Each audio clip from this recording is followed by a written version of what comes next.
నమస్తే సార్. నమస్తే అమ్మా. ఈ మధ్య కాలంలో మనం చూస్తున్నాం 2 డేస్ నుంచి.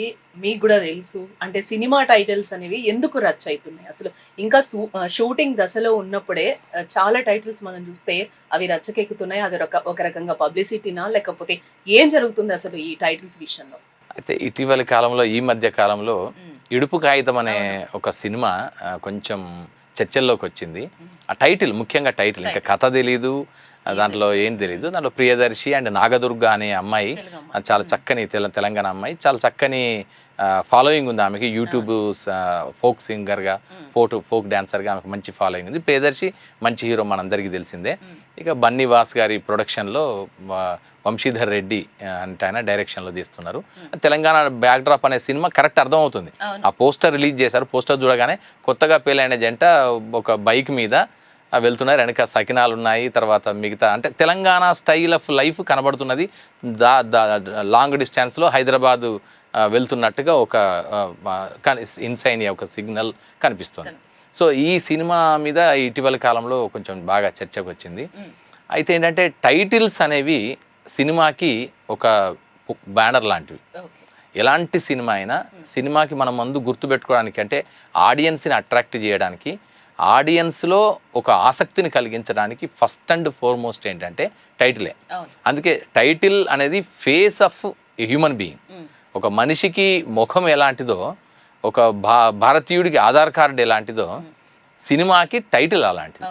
సో అందుకని అలాంటి టైటిల్ విషయంలో అందుకే డైరెక్టర్ కానీ, రైటర్ కానీ, ప్రొడ్యూసర్ కానీ, హీరో కానీ వాళ్ళందరూ కూర్చొని కొన్ని రోజుల పాటు మేధోమదనం చేస్తారు బాగా. సో అలాంటి మేధోమదనంలోంచే టైటిల్స్ వస్తాయి. సో ఈవెన్ భారతీయ సినిమా అనే కాకుండా భారతీయ సినిమాలో ఫస్ట్ సినిమా రాజా హరిశ్చంద్ర అని తీశారు. దాదాసాహెబ్ ఫాల్కే డైరెక్షన్లో వచ్చిన సినిమా అది. సో అలాగే తెలుగులో మొట్టమొదటి సినిమా భక్త ప్రహ్లాద అని వచ్చింది. సో హనుమంతప్ప మునియప్పరెడ్డి.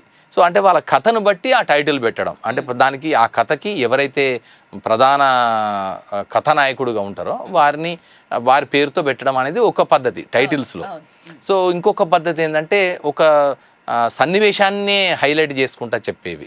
ఇప్పుడు అనుకోకుండా ఒకరోజు, అనగనగా ఒకరోజు, అంటే ఒక సన్నివేశాలు, సందర్భాలు, సంఘటనలను బట్టి చెప్పేవి. సో ఇంకొకటి ఎలా ఉంటుందంటే ఆ మనుషుల మధ్య ఉండే అనుబంధాలని ప్రధానంగా చెప్పగలిగేవి ఇలాంటి టైటిల్స్. కొన్నేమో మన సామెతలనే టైటిల్స్గా పెట్టిన సందర్భాలు ఉన్నాయి. ఎవడబ్బా సోమ అంటే డబ్బుకు లోకం దాసోహం, డబ్బెవరికి చేదు, ఇలాంటి టైటిల్స్తో మనకు వచ్చేసాయి. సో కొన్ని ఇంగ్లీషు టైటిల్స్తో వచ్చిన టైటిల్స్ కూడా ఉన్నాయి. మిస్టర్ పర్ఫెక్ట్ అనుకోండి, డార్లింగ్ అనుకోండి, ఇలాంటి సినిమాల టైటిల్స్ చూస్తే ఇంగ్లీష్ టైటిల్స్తోనే ఉంటాయి. సూపర్ మ్యాన్, ఇలాంటి సినిమాలన్నీ కూడా.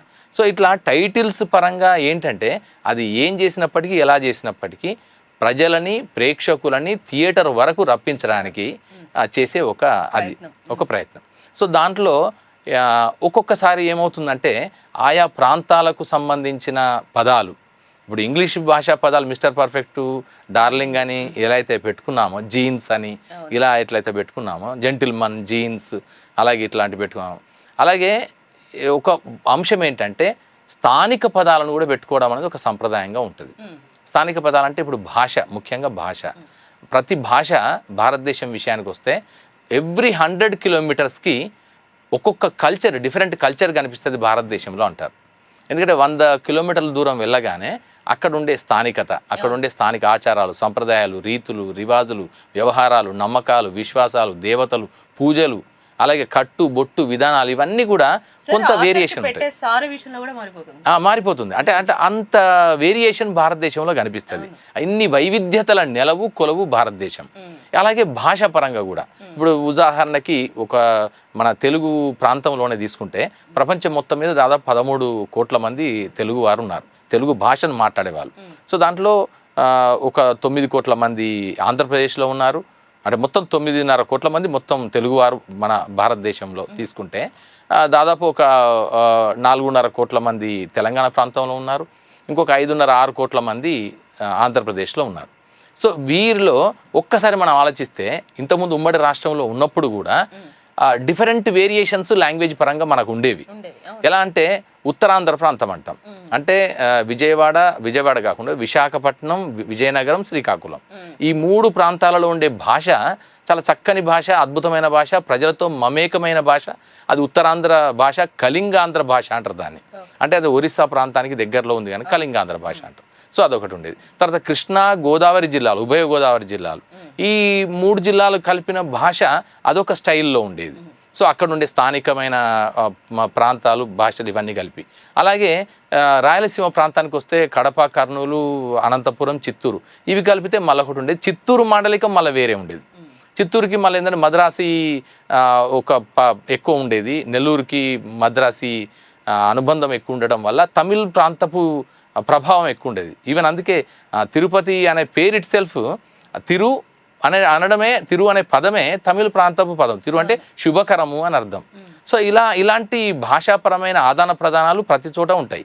అలాగే తెలంగాణలో కూడా ఇప్పుడు తెలంగాణ మొత్తం తీసుకొని తెలంగాణ మాండలికం ఆదిలాబాద్, ఉత్తర తెలంగాణలో కొంత ఉంటుంది, మళ్ళీ తర్వాత దక్షిణ తెలంగాణలో ఒకటి ఉంటుంది. మళ్ళీ ఇంకొకటి ఏంటంటే నిజామాబాద్ ప్రాంతంలో, అంటే అక్కడ మహారాష్ట్ర పరిసరాలకి దగ్గరగా ఉండే ప్రాంతంలో కొన్ని మహారాష్ట్ర పదాలు కూడా తెలుగు భాషతో జోడించబడి ఉంటాయి, స్థానికంగా ఉంటాయి. అలాగే మహబూబ్ నగర్ ప్రాంతం వస్తే కర్ణాటక ప్రాంతపు సొబగు అంతా కొంత కలుస్తుంది.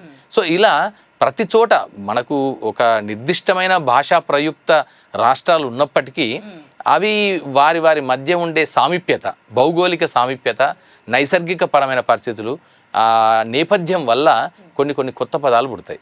అలాగే ఇంకొకటి కూడా భాషా శాస్త్రవేత్తలు ఏం చెప్తారంటే, ఒకటి పదాల కోశం, పదాలు ఎట్లా పుడతాయి అనడానికి వృత్తిపరమైన అంశాల వల్ల. అంటే కొన్ని ప్రాంతాల్లో మాత్రం కొన్ని వృత్తులే ఉంటాయి. ఆ వృత్తికి సంబంధించిన పనిముట్లు, ఇతర వస్తువులు దాన్ని అక్కడే వస్తాయి కనుక అక్కడి మాత్రమే పరిమితం అయిపోతాయి ఆ పదాలు. అలాగే వర్గపరమైన ఒక సామూహిక వర్గం వాళ్ళ విశ్వాసాలు, ఆ విశ్వాసాలు అనుకో అది ఉంటుంది. ఇప్పుడు ఉదాహరణకి తెలంగాణ ప్రాంతంలో బోనాలు అంటాం. బోనాలు అనేది ఒక పండుగ, అద్భుతమైన పండుగ. బతుకమ్మ అంటాం. బతుకమ్మ అద్భుతమైన పండుగ, ప్రజలందరూ ఎంతో వేడుకగా మమేకమై చేసుకునే అత్యంత అద్భుతమైన పండుగలు అవి. ఆడవాళ్ళు, ఆడబిడ్డలు అందరూ కూడా చేస్తారు. మాతృస్వామిక ఆరాధన, మాతృదేవత ఆరాధనకు ప్రతీకగా సింధు నది నాగరికత కాలం నుంచి కూడా వస్తున్నటువంటి ఒక సంప్రదాయం అది. సో ఇలాంటి నేపథ్యంలో మరి ఇది వేరే ప్రాంతం వాళ్ళకి ఇది అర్థం కాదు. ఇప్పుడు అట్టతద్ది అన్నారు అనుకోండి, అట్టతద్ది అనేది మిగతా తెలంగాణ ప్రాంతం వారికి ఇది కనెక్ట్ కాదు. ఎందుకంటే అది ఇక్కడ సామాజిక, ఆర్థిక, రాజకీయ, సాంస్కృతిక పరిస్థితులలో ఇది లేదు, ఈ అలవాటు కానీ ఆచారం కానీ లేనందువల్ల వీళ్ళు దాన్ని ఎక్కువగా ఓన్ చేసుకునే పరిస్థితి ఉండదు. సో అలాగే ఆంధ్ర ప్రాంతం వాళ్ళకి కానీ తెలంగాణ ప్రాంతం వాళ్ళకి కానీ ఇదే పరిస్థితి ఉంటుంది. సో ఇలాంటి నేపథ్యంలో కొన్ని పదాలు ఉంటాయి. కొన్ని పదాలు అంటే ఇప్పుడు బోనాలు, బతుకమ్మ అనుకున్నాం, తెలంగాణ పదాలు. అలాగే సోయి అనే పదం ఉంటుంది.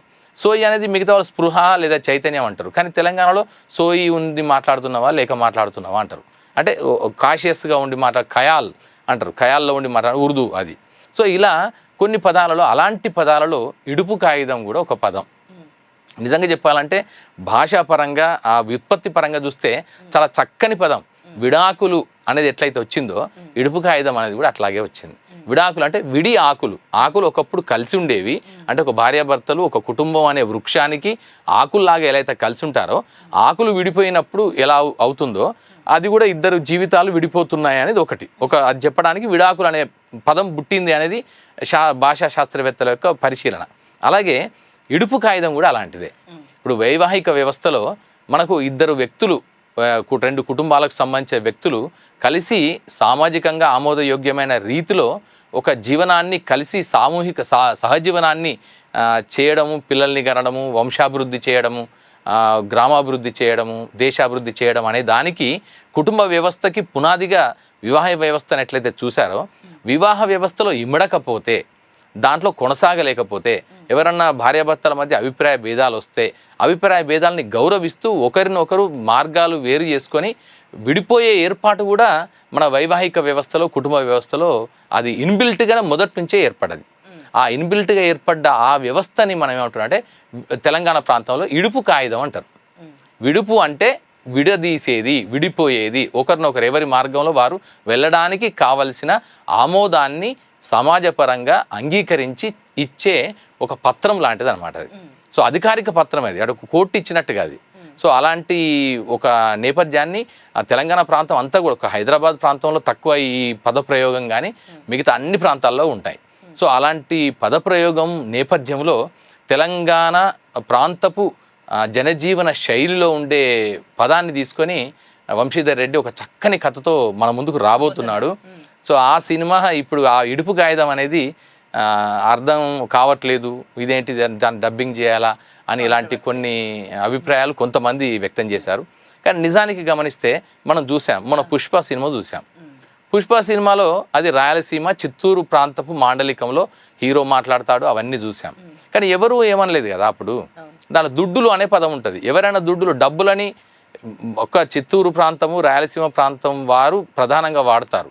కానీ మిగతా ప్రాంతం వారు ఎక్కడ కూడా డబ్బులని లేదా పైసలని, కరెన్సీని దుడ్డులు అనే పదం లేదు. అంటే దుడ్డులు అనేది ఒక స్థానిక ప్రాంతీయ మాండలికంలో ప్రజల్లో వ్యవహారంలో ఉన్న ఒక పదం.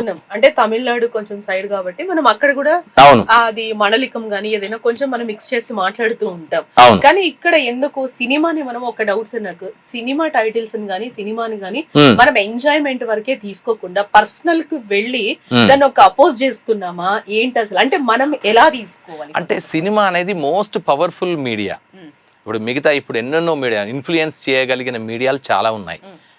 మొదటి పుస్తకం ఉండొచ్చు, సాహిత్యం ఉండొచ్చు, కవిత్వం ఉండొచ్చు, పాట ఉండొచ్చు, అలా నాటకం కావచ్చు, లేదా ఒక నృత్యం కావచ్చు. ఇవన్నీ కూడా ప్రజలని వారి యొక్క ఆలోచన ధోరణిని, వారికి ఉండే థాట్ ప్రాసెస్ని ప్రభావితం చేయగలిగే మార్గాలు ఇవన్నీ.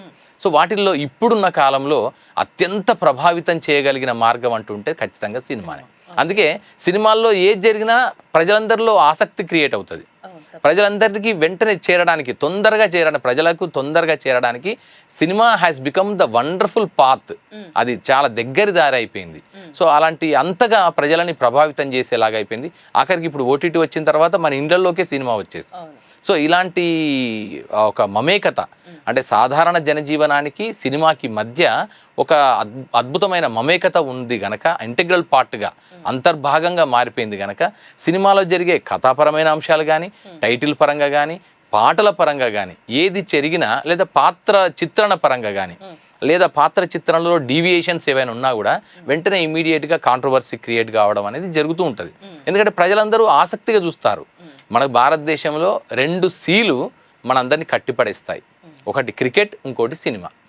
సో అందుకని క్రికెట్ ఎట్లయితే ఆటలు చూడడంలో, దాన్ని ఆనందించడంలో భారతీయులు అందరూ కూడా ఏకత్వ స్ఫూర్తిని ఎట్లయితే చూపిస్తారో, పర్సనల్ తీసుకుంటారు, ఏకత్వాన్ని చూపిస్తారు. అందరికీ ఒకటే ఉంటుంది, అంటే అందరినీ కనెక్ట్ చేసే ఒక అద్భుతమైన లింక్ అది క్రికెట్. అలాగే సినిమా కూడా తరతమ భేదాలు లేకుండా ప్రతి ఒక్కరికి. అందుకే మనం ఇక్కడ తమిళ సినిమానా, మలయాళం సినిమానా, కన్నడ సినిమా చూడము. సినిమా బాగుంటే సినిమాను చూస్తాం, ఆదరిస్తాం. దట్టు తెలుగు ప్రేక్షకులకి ఈ అవగాహన ఎక్కువ.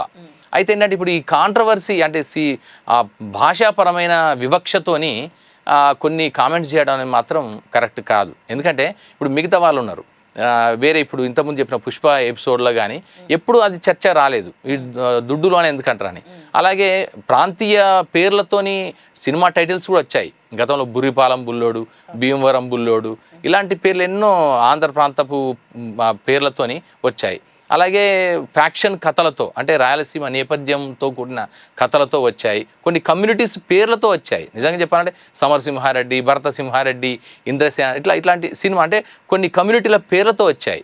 కానీ ఎప్పుడు కూడా వీటి మీద ఎవరు పెద్ద చర్చ చేయలేదు. అది సహజమైన అంశంగానే పరిగణించారు. కానీ ఒక్క తెలంగాణ సినిమా పేరు వచ్చేసరికి, ఆ తెలంగాణ భాషతో కూడిన నేపథ్యపు పేరు వచ్చేసరికి కొంచెం అందరిలో చర్చ రేకెత్తడం అనేది మాత్రం ఇది కొంచెం ఆలోచించదగిన విషయం.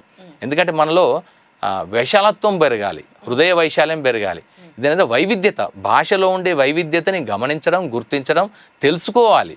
ఇప్పుడు ఉదాహరణకి చెప్తాను, ఆక్స్ఫర్డ్ అడ్వాన్స్ లెర్నర్స్ డిక్షనరీ అని ఉంది. దాంట్లో ఎవ్రీ ఇయర్ ఒక 300 కొత్త పదాలు జాయిన్ అవుతాయి. ఎవ్రీ ఇయర్ 300 కొత్త పదాలు. అది ఇంగ్లీష్లో ఉన్నవి కావు. అంటే వాళ్ళకి తెలుసుకోవడం ద్వారా భాషని సుసంపన్నం చేసుకోవడం. సో అలాగే తెలుగులో కూడా హిందీ పదాలు ఉన్నాయి, ఉర్దూ పదాలు వచ్చాయి, ఇంగ్లీష్ పదాలు కూడా చాలా దీంట్లోకి వచ్చాయి. అలాగే మన తెలుగు పదాలు కూడా ఇతర భాషల్లోకి వెళ్ళాయి. సో ఇవన్నీ ఆదాన ప్రదానాలు, ఇచ్చిపుచ్చుకోవడాలు జరుగుతుంటాయి భాషా పరిణామంలో. జరుగుతున్నప్పుడు ఒక నిజమైన సృజనశీలి కానీ నిజమైన సృజనాత్మక వ్యాసంగం పట్ల ఆసక్తి ఉన్న వ్యక్తి కానీ చేయాల్సిన పని ఏంటంటే ఏదైనా కొత్త విషయం తెలిసినప్పుడు ఇది ఏంటో తెలుసుకోవడంలో ఆసక్తి చూపించాలి, ఆసక్తి చూపిస్తూ దాన్ని గౌరవించాలి తప్ప దానిపైన విద్వేషాన్ని కానీ కోపాన్ని కానీ ఆవేశాన్ని కానీ వ్యక్తం చేయడం అనేది కరెక్ట్ కాదు. అయితే ఈ మధ్య కాలంలో తెలంగాణ రాష్ట్రం ఏర్పడిన తర్వాత తెలంగాణ నేపథ్యపు సినిమాలు, తెలంగాణ జనజీవన చిత్రాన్ని చూపించగలిగే సినిమాల సంఖ్య విపరీతంగా పెరిగింది.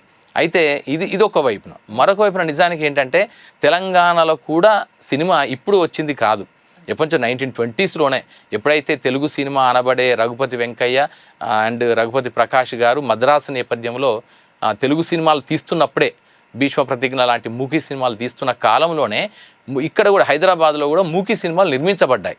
ఆ మూకీ సినిమాల్లో ఆయన ధీరేంద్రనాథ్ గంగూలీ అని, ఆ తర్వాత ఆయనకి దాదాసాహెబ్ ఫాల్కే అవార్డు కూడా ఇచ్చారు భారత ప్రభుత్వం. ఆయన లోటస్ ఫిల్మ్ కంపెనీ అని ఎస్టాబ్లిష్ చేసి ఒక 8 సినిమాలను ఇక్కడ హైదరాబాద్లో నిర్మించాడు. సో అదే సమయంలో హైదరాబాద్ నిజాం ఇక్కడ ప్రత్యేకంగా గుల్జార్ హౌస్ దగ్గర, అంటే ఇప్పుడు ఓల్డ్ సిటీ చార్మినార్ దగ్గర ఉండే గుల్జార్ హౌస్ దగ్గర ఒక ప్రత్యేక సినిమా థియేటర్ని నిర్మించి ఆ సినిమాల్లో తన కుటుంబంతో సహా మొత్తం వచ్చి అందరూ పిల్ల పాపలతో మనవరాలతో వచ్చి సినిమా చూసిన చరిత్ర ఉంది. అలాగే భారతదేశంలో మొట్టమొదటిసారిగా సినిమాలకి అవార్డులు ఇవ్వాలనే ఒక సంస్కృతికి శ్రీకారం చుట్టింది 1942లో. అది కూడా నిజాం ప్రభుత్వమే మొదలెట్టింది. సో ఇలా సినిమాకి తెలంగాణకి అద్భుతమైన చరిత్ర ఉంది. కానీ ఈ చరిత్రని ఎక్కడ కూడా తెలుగు సినిమా చరిత్రకారులు ఎవరు పెద్దగా మెన్షన్ చేయలేదు. సో ఆ తర్వాత 1974లో అంకుర్ లాంటి సినిమాలు వచ్చాయి శ్యామ్ బెనగల్ డైరెక్షన్లో. అలాగే మాభూమి సినిమా వచ్చింది, చిల్లర దేవుళ్ళు సినిమా వచ్చింది. ఆ తర్వాత ఇంకా చాలా సామాజిక ప్రయోజనాత్మకమైన చిత్రాలు చాలా వచ్చాయి. సో హరిజన్ అనే పేరుతో కూడా సినిమా వచ్చింది. సో అప్పట్లో అంటే 1970s 80s ఆ ప్రాంతంలో అంటే కొంచెం న్యూ రియలిస్టిక్ ప్యాటర్న్లో సినిమాలు వచ్చాయి. అంటే అప్పుడు మనకి సోషల్ మీడియా కానీ అంత అవేర్నెస్ లేకపోయి ఉండొచ్చు. అంటే ఉంది అప్పుడు, అంటే సోషల్ మీడియా లేకపోయినా మీడియా ఉంది, పత్రికలు ఉన్నాయి, వ్యవస్థలు ఉన్నాయి. అప్పుడు రేడియో ఉంది, పత్రికలు ఉన్నాయి. దాంట్లో కూడా కాంట్రవర్సీస్ జరిగాయి చాలా సందర్భాల్లో కూడా. అయితే ఏంటంటే ఇప్పుడు ఇది తెలంగాణ భాషకు పరమైంది అనేసరికి అందరికీ ఇప్పుడు ఆసక్తి, అంటే రెండుగా తమ అభిప్రాయాలు వ్యక్తం చేయాల్సిన పరిస్థితి వచ్చింది. గతంలో కూడా చాలా కాంట్రవర్సీస్ అయ్యాయి. ఇప్పుడు ఉదాహరణకి మంచికి స్థానం లేదు అని ఒక సినిమా వచ్చింది. అది వరంగల్ బేస్డ్ సినిమా అది. అయితే అప్పట్లో దాన్ని చాలా సెన్సార్ వాళ్ళు వ్యతిరేకించారు. మంచికి స్థానం లేదు అని ఎందుకంటారు? మంచికి స్థానమే కదా మనం ఉన్నది. లేదు అనేది వచ్చింది కనుక దీన్ని మార్చాలని లాస్ట్కి దాన్ని లేదు అన్న దగ్గర ఇంటూ మార్క్ పెట్టి పోస్టర్లు మళ్ళీ రిలీజ్ చేయాల్సిన పరిస్థితి వచ్చింది. సో అదొకటి. అలాగే మొన్న మధ్య ఒకటి హే భగవంత్ అనే ఒక సినిమా సుహాస్ హీరోగా ప్రధాన పాత్రలో ఆయనది వచ్చింది. సో అది ఏంటంటే తర్వాత కాంట్రవర్సీ అయింది. ఆ టైటిల్ హే భగవంత్ ఏంటి ఇట్లా అనకూడదు, దేవుడు కదా అనేసరికి మళ్ళీ దాని మధ్య హే బల్వంత్ అని పేరు మార్చడం జరిగింది. సో ఇలా టైటిల్స్ పరంగా చాలా సందర్భాలలో చాలాసార్లు కూడా ఇట్లాంటి కాంట్రవర్సీ జరిగింది. గతంలో కూడా టైటిల్స్ పరంగా సినిమాలలో కాంట్రవర్సీ జరిగింది, చాలా మార్పులు కూడా జరిగాయి. కానీ ఏంటంటే ఇది అంతకుముందు జరిగిన అన్నీ కూడా వేరు నేపథ్యాలతో కూడినవి. ఈసారి వచ్చిన కాంట్రవర్సీ కానీ ఇది ఒక చర్చ కానీ ఏంటంటే ఇది తెలంగాణ భాషకు సంబంధించిన అంశం అయ్యేసరికి ఇది కొంచెం చర్చలోకి వచ్చింది. అయితే ఇదే సందర్భం ఇదే చెప్తున్న సత్యం ఏంటంటే ఇది మనకు ఒక మంచి పాఠాన్ని చెప్తుంది. ఈ చర్చ అంతా కూడా ఒక పాఠం ఏంటంటే మనం భాష ఎప్పుడు ఎదుగుతూ ఉంటుంది, ఎప్పటికప్పుడు సుసంపన్నం అవుతుంటుంది, కొత్త కొత్త పదాలు దానిలో చేరుతుంటాయి. అదే సమయంలో మాండలికాలు ఉంటాయి, స్థానిక పదాలు ఉంటాయి. సో వీటన్నిటిని కూడా తెలుసుకోవడం, గౌరవించడం అంటే ఆ భాషని గౌరవించడమే, ఆ భాషలో ఉండే వైవిధ్యతని మనం ఆహ్వానించడమే, ఆ భాషలో ఆ పదం పుట్టిన తీరుని గుర్తించి గౌరవించి మనం ఆ జనాలని కూడా ఆ ప్రజల్ని ఆ భాషని ప్రాతినిధ్యం వహించే ప్రజల మనోభావాలను కూడా గౌరవించడం అనే ఒక విశాల దృక్పథాన్ని మనందరిలో పాదుకొనాల్సిన అవసరం ఉందనే విషయాన్ని ఇప్పుడు ఈ ఇడుపు కాగితం సినిమా టైటిల్ మనందరిలో ఆలోచన రేకెత్తించే విధంగా ఉందని నేను భావిస్తాను. సార్ అంటే ఇప్పుడు ఇడుపు కాగితం తీసుకున్న ముందు మూవీస్కి తీసుకున్నప్పుడే ఎంతో కొంత రచ్చ అయితే జరుగుతున్న విషయం మనందరికీ తెలిసిందే. ఆ టైటిల్స్ కాంట్రవర్సీ చేస్తున్నారు బాగా. ఇలాంటి వాళ్ళందరూ కాంట్రవర్సీ చేసే వాళ్ళకి ఈ టైటిల్స్ గురించి మీరేం చెప్తారు? టైటిల్స్ కాంట్రవర్సీ ఇక్కడ అంటే ఎవరి అభిప్రాయాలు వాళ్ళు చెప్పగలుగుతున్నారు. ఇప్పుడు ఏంటంటే ఇప్పుడు సోషల్ మీడియా యుగం, ఒకప్పుడు అంటే కేవలం పత్రికలు మాత్రమే అందుబాటులో ఉండేది, లేదా టీవీలు లేదా రేడియో మాత్రమే అందుబాటులో ఉండేది వ్యక్తం చేయడానికి, అంటే మాస్ పరంగా విస్తృత స్థాయిలో తమ అభిప్రాయాలు వ్యక్తం చేయడానికి. అలాగే ఇక్కడ ఒక విషయం ఏంటంటే భారత రాజ్యాంగాన్ని గుర్తు చేసుకోవాలి. భారత రాజ్యాంగంలో మనకు ప్రాథమిక హక్కులతో పాటు బాధ్యతలు, విధులు కూడా, ప్రాథమిక విధులు కూడా మనకి ఇచ్చారు. ఆర్టికల్ 12 నుంచి 36 వరకు మనకు ప్రాథమిక హక్కులు ఉన్నాయి. దాంట్లో ఆర్టికల్ 19 అనేది భావ ప్రకటన స్వేచ్ఛని మనకు కలిగిస్తుంది. నాకు ఎలాంటి అభిప్రాయం కలిగినా అభిప్రాయాన్ని వ్యక్తం చేయగలిగే అవకాశము, హక్కు నాకు లభిస్తుంది అంటే భారతీయుడిగా. కానీ at the same time article 51A ద్వారా మనకు భారతీయుడికి ప్రతి ఒక్కరికి కూడా కొన్ని బాధ్యతల్ని కూడా గుర్తించారు. ఆ బాధ్యతలు కూడా ఏంటంటే దాంట్లో అంశాలు ఏంటంటే ఎవరి మనోభావాలని కించపరచకుండా, ఇబ్బంది కలగకుండా ఉండడం అనేది. అందుకే ఇక్కడ బాధ్యత కూడా ముఖ్యమే. సో ఇక్కడ అధికారము, హక్కు ఒకటి మాత్రమే కాదు, బాధ్యత కూడా ముఖ్యమే. ఇప్పుడు సోషల్ మీడియా యుగంలో ఏ చిన్న సంఘటన జరిగినా ప్రతి ఒక్కరూ తమ అభిప్రాయాన్ని స్వేచ్ఛగా వ్యక్తీకరించగలుగుతున్నారు. వ్యక్తీకరిస్తున్న సందర్భంలోనే ఇది ఏ వెలుగులకి దారితీస్తుంది, ఇది దీనివల్ల వచ్చే ప్రయోజనాలేంటి, సామాజిక ప్రయోజనాలేంటి అనేది ఒకటి మనం ఆలోచిస్తూ మనల్ని మనం సెల్ఫ్ సెన్సారింగ్ చేసుకుంటూ ఆ విధంగా స్పందించాల్సిన ఆవశ్యకతని ఈ చర్చ మరొక్కసారి మనందరినీ ఆలోచించే విధంగా చేసిందని కూడా నేను భావిస్తాను. అందుకే ఇక్కడ ఈ ఇడుపు కాగితం అనే పదం తెలంగాణ భాష అస్తిత్వపు తాలూకు ఔన్నత్యాన్ని, అలాగే దాని విస్తృతిని ఎట్లా చెప్పగలుగుతున్నది కనుక దానిలోని అంశాన్ని తెలుసుకోవాలి. ఇప్పుడు మనం అందరం తెలుసుకుంటున్నాం, కొత్త పదాలు వస్తే మనం అండర్లైన్ చేసుకొని ఇంగ్లీష్లో కొత్త పదాలు చదువుతున్నప్పుడు, ఎడిటోరియల్ నోట్లో చదువుతున్నప్పుడు అండర్లైన్ చేసుకొని తెలుసుకుంటాం. అలాగే తెలుసుకొని దాని విశిష్టతని గమనిద్దాం. సో అలాంటి ఒక విస్తృత భావన, హృదయ వైశాల్యం మనందరిలో పెరగాల్సిన ఆవశ్యకతను ఈ చర్చ లేవనెత్తిందని నేను భావిస్తున్నా. Right, thank you thank you so much.